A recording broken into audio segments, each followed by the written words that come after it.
The Petroleum and Natural Gas Senior Staff Association of Nigeria, PENGASN, congratulates its president, the #1 worker in Nigeria, a charismatic and revolutionary leader, an astute unionist, a valedictorian of the Petroleum Training Institute, Warri, a University of Portsmouth, first-class mechanical engineer, a Lagos Business School MBA graduate, an alumnus of the London Business School, a Harvard University master's degree holder with distinction in petroleum engineering, Comrade Engineer Festus Osifo, on his re-election as the President General of the Trade Union Congress of Nigeria, TUC, for another 4 years. Congratulations to our scholastic and first-in-class president. We appreciate all the delegates and members of the TUC for the confidence reposed in him. We wish you a successful tenure as you lead Nigerian workers for another 4 years. Signed, Comrade Lumumba Okubawa, General Secretary, PENGASN.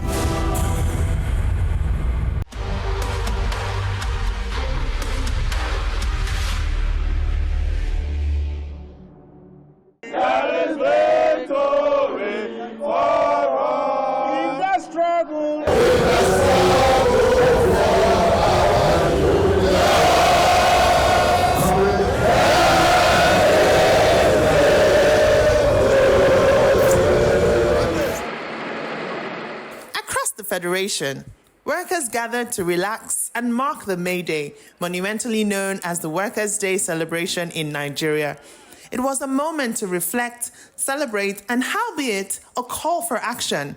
This year's celebration in Abuja was filled with passion, protest, and pledges. From the early hours of the day, workers from all walks of life dressed up in colorful attires, filling the entire location known as the Eagle Square in Abuja, not just to celebrate, but also to amplify their voices. In our hands is place of power, greater than their hoarded gold, greater than the might of armies magnified 1,000-fold. We can bring to birth a new world from the ashes of the old, for the union makes us strong. Solidarity, solidarity, solidarity, solidarity, solidarity, solidarity forever, for the union makes us strong. The President General of the Trade Union Congress of Nigeria, Comrade Engineer Festus Osifo, leveraged on the opportunity to highlight workers' concerns. He amplified demands for better working rights and conditions for workers and stressed a loss of hope in the government due to the skyrocketing cost of living. This, the union emphasized, is worsening the economic burden on the average Nigerian worker. Every year, we talk about the energy sector, and every year, those who claim to know better stubbornly refuse to listen. Instead, they cling to failed models and broken promises. We, the workers in petroleum and power, know the truth. We know where the skeletons are buried. We know what works. If the government is serious about fixing this sector, it must sit down with critical stakeholders and rebuild it properly. Until then, Nigeria will remain shackled by energy poverty, despite being blessed with the resources to power a strong economy. What we lack is leadership. Just look at the absurdity. We have crude oil, yet Dangote claims to import crude to run his refineries. He exports refined products, while Nigerians import the same product. It makes no sense. A nation that fails to manage its energy resources is doomed. Nigeria's energy sector today stands at a monument to negligence and corporate exploitation, keeps millions in darkness and choking industrial growth. How can a country of over 200 million people celebrate generating 5,528 megawatts when Ghana, with a population smaller than Lagos, generates 5,260 megawatts? What still, less than 4,000 megawatts even reaches our homes and industries. When the president laments the high cost of electricity in the villa and sinks 10 billion naira into solar. When Lagos State Deputy Governor wrings his hands over electricity bills, one must ask, if the elites are complaining, how do they think workers and average citizens are surviving under these crushing tariffs? Energy, electricity, oil or gas is the lifeblood of any modern economy. But here, sleazes, failed privatizations, and broken policies have turned it into a playground for profiteers. The government must urgently partner with workers, trade unions, and the Nigerian people to reclaim this sector and secure energy sovereignty. Our refineries remain a technical coma. Billions spent on Port Harcourt and Warri refineries have produced merely nothing. Meanwhile, a twisted game played out in the downstream sector. Dangote exports refined products, while Nigerians are forced to import the same. This is a deliberate economic gang-up. Effort must be made to get the publicly owned refineries working, while fixing all these areas of disagreement with local private refiners and NNPC Limited. We maintain that the power sector privatization was a daylight robbery and a monumental failure. A decade later, Nigerians still pay outrageous tariffs for darkness. Estimated billings remain legalized robbery. If we are serious about national development, we must fix the power sector now. No excuses. Regulatory capture. Comrades, as we celebrate today, let us confront a harsh truth. Government has abandoned its duty to regulate critical sectors. Instead of protecting citizens, they have surrendered to the fat cat. Telecommunications, power, banking, all now playgrounds for corporate impunity. The NCC watches helplessly as telcos hike tariffs without due process. NEC does nothing as electricity rates skyrocket. Regulators have been captured. They now serve the corporation, not the people.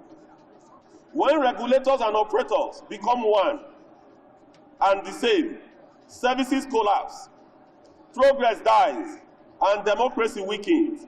We demand that regulators return to their jobs and government implement the agreement to cut the outrageous 50% telecom tariff hike down to 35% immediately.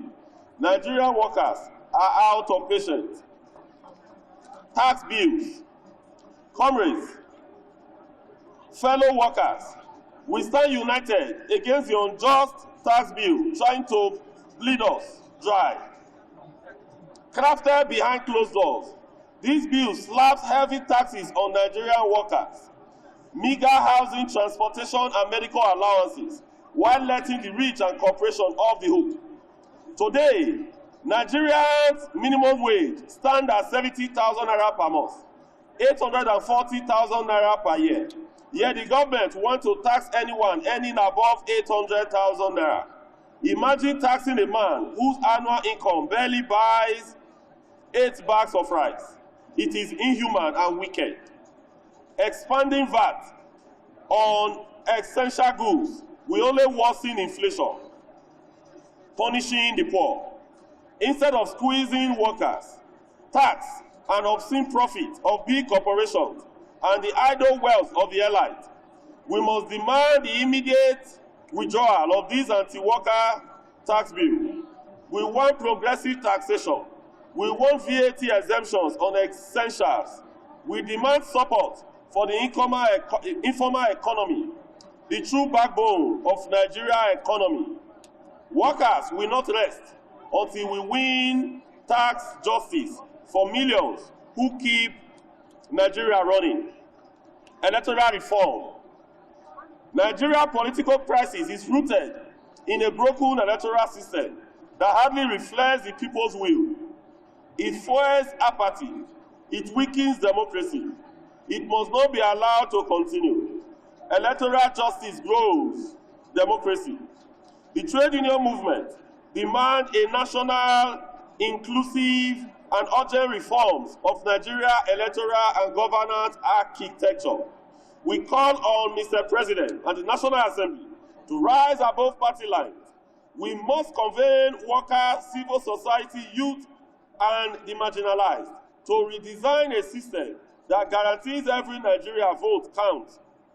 We must ensure leadership reflect the will of the people, not the convenience of a few. Let us therefore live here today with fire in our heart and resolve in our hands. Let us organize in every factory, every market, every village. Let us build a movement that shakes the foundation. Let us be the generation that takes back the nation and forges a Nigeria and a world where wealth is shared, where work is dignified, and where justice is not just a dream, but a reality.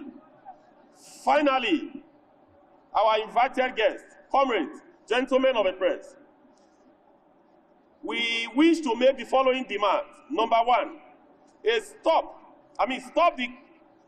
the compression of civic space. Number two, implement minimum wage that reflect current realities.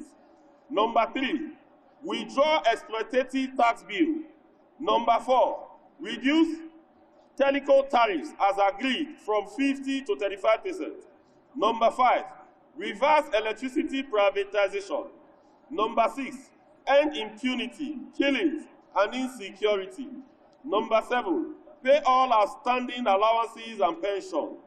Number eight, expand retirement benefits and adjust pension to inflation. Number nine, protect union rights and halt indiscriminate union registration.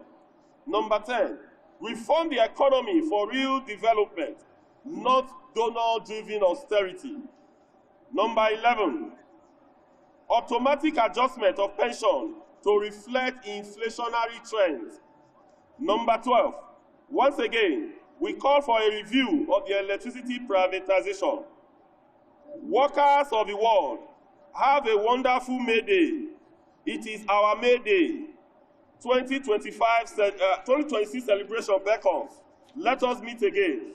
Long live the Nigeria Labour Congress. Long live. Long live the Trade Union Congress. Long live. Long live the working people. Long live. Long live Nigeria. Long live. Solidarity. Forever. Solidarity. Forever. Great Nigerian workers. Great Nigerian workers. Representing President Bola Tinubu at the event was the Minister of Labour and Employment, Mr. Muhammadu Dingyadi. In his address, he reaffirmed the administration's commitment to improving the welfare of Nigerian workers and providing an environment where every worker can thrive.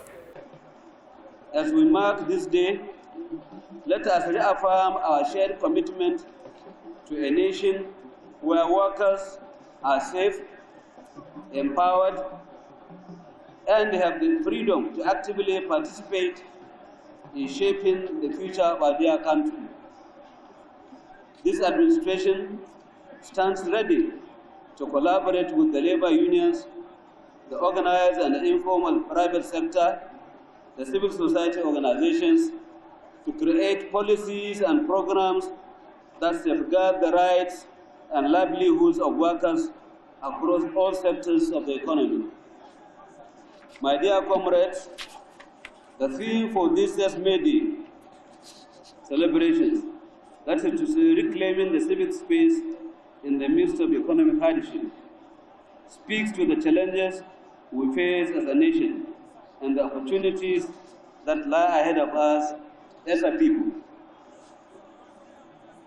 The theme is one that demands our collective attention and serves a stark reminder of the need to create an environment where every work feels safe, valued, and empowered to contribute productively to the growth and prosperity of our nation. As your President, I assure you that this administration is committed to creating such a utopic climate for the common good of all of us. Economic hardship, which today is a global phenomenon, cuts across all regions, testing the resolve of world leaders, but has not broken our spirit.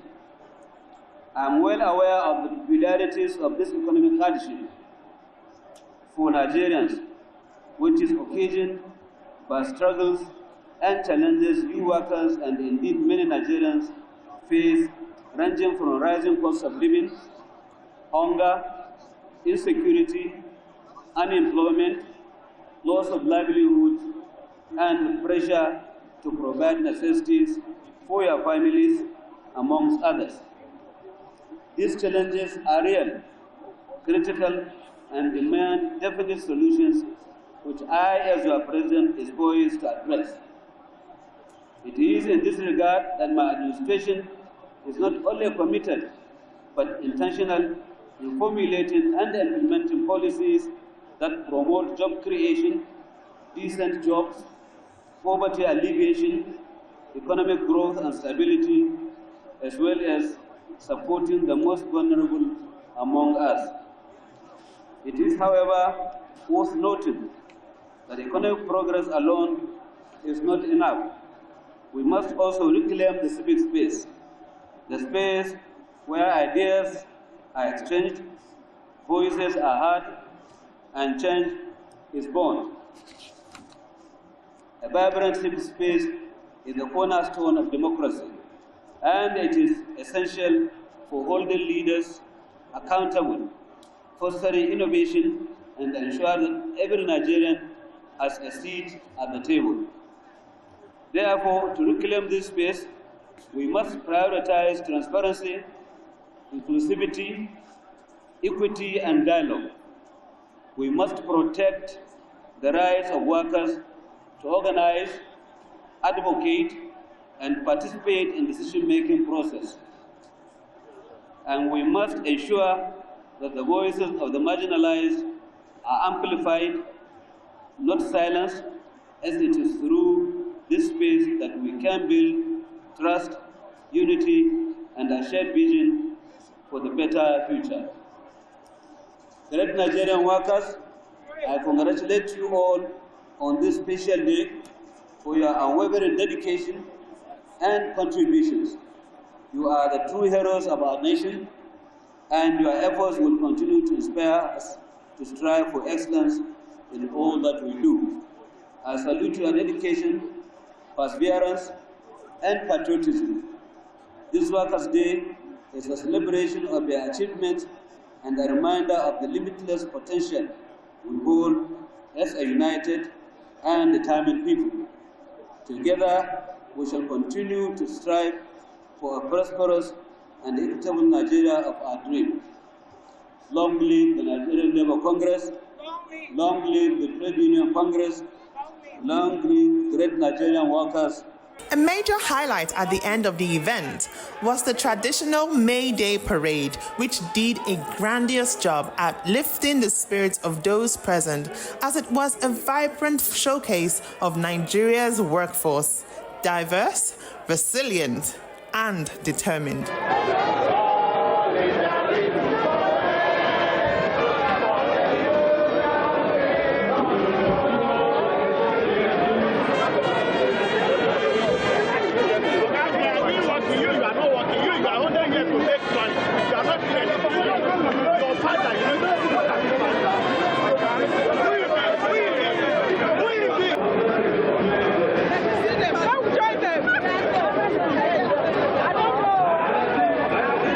Even in the midst of economic challenges, there was a strong sense of unity and hope among workers. That is proof that their spirit remains unbroken and their demands for justice and dignity at work rings louder than ever. Even those that are earning far above minimum wage, because they have brothers that doesn't have job, they have sisters that doesn't have job, because we don't have social health care, they have parents that are sick that needs to be catered for in the hospital. Even if you earn 2 million naira per month, you'll see that it is still nothing, because you have to cater for a lot of people that are around you. So that is really the challenge. So irrespective of what you earn, there is a challenge in the country, there's a challenge in the economy, there's a problem that must be resolved. But today, we cannot continuously lament all our problems for 365 days a year. Only one day is literally set aside where workers will be happy, where they will celebrate the labor they've put into building a country. And that is exactly what today signifies. Then in terms of a minimum wage implementation, we just had our organs meeting, our NEC meeting last week, where we went around, where in the entire state of the Federation, from the report we got from our state councils, there is nowhere in the entire state of the Federation where minimum wage is not being paid. But we have like 2 or 3 states, we have issues with consequential adjustment. So that is actually what we are pushing for as of today. And we will ensure that the consequential adjustment is implemented judiciously. This is the first time we are having a minimum wage that the fastest implementation of the minimum wage was recorded in the minimum wage of 2024 because all other minimum wage that we have had, it takes 3, 4, 5 years to even get them properly implemented. But because of the stand of the respective labor centers, we've been able to push. Do we still have sectors today that are passing through challenges? The answer clearly is a yes. As TUC, for example, is made up of about 80% of our affiliates are private sector. And we will do beyond the minimum wage. We need to do everything possible to ensure that the condition of service, as we presented in the collective bargaining agreement, will be able to cater for the welfare of our members, and that will continuously do judiciously. The message to the government is that government should note that today, yes, we are celebrating ourselves, but that we don't need promissory notes again. Government should note that the issues of workers that we have described all over the world as the most important factor of production should be taken seriously. The workers' splash should be taken seriously because the workers are the numbers behind the GDP. The workers are the numbers behind, you hear 2 million barrels of oil production per day. The workers are behind it. So you hear those figures, but they always fail to recognize the factor of production that see to those numbers, that see to those figures. So government should put the issues of workers at the front burner, because without people, there is no nation. When you look at the 70,000 minimum wage, yes, it has already been eroded. But if the consequential adjustment was properly done in terms of grade level and credited in that manner, I think it would have been able to manage some of those economic gaps which the minimum wage is supposed to. And again, government must come with sincerity, because in negotiation this time, they must look at the variables, not to give a lump sum, but it should be negotiated based on variable. We need to determine what government is paying in the housing. We need to determine what government is paying in education. We need to determine what government is paying for feeding, and so on and so forth. That is the way out to take a critical analysis of living wage, of which globally, the world has left the issue of minimum wage. We are now talking on living wage. Even when the ILO Director General came to Nigeria, it was on emphasis that we can no longer be talking minimum wage when globally we have moved from minimum wage to living wage. So in living wage, these indices has to be taken into consideration, and those variables must be a critical factor in redefining and negotiating living wage. The minimum wage as it is today cannot sadly buy a bag of rice. So what happens to the worker? What happens to his transportation? What happens to his housing? What happens to his health care? What happens to what he will eat and that of his family? Your guess will be as good as mine. It is very difficult for the worker to survive in these circumstances. But we are happy, and if you look at the theme of this year's May Day, opening civic space. When you open up the civic space, it gives workers or avail them an opportunity to further push and canvass for what will add value to their condition of employment. it opened up space for collective bargaining. It opened up space for negotiations so that workers can have value. We have argued that it's not even about increasing minimum wage. The devil in the economy is the foreign exchange, because if you check with the international market, nothing has changed absolutely. It's just the value of our naira that has devaluated and continue to devaluate. So if you take naira to the international market at this rate, it will be very difficult for you to buy anything meaningful, which suggests that the government has a responsibility to ensure they control the fluctuation in the naira. That is the only way that Nigerian worker can have value for the minimum wage he earns.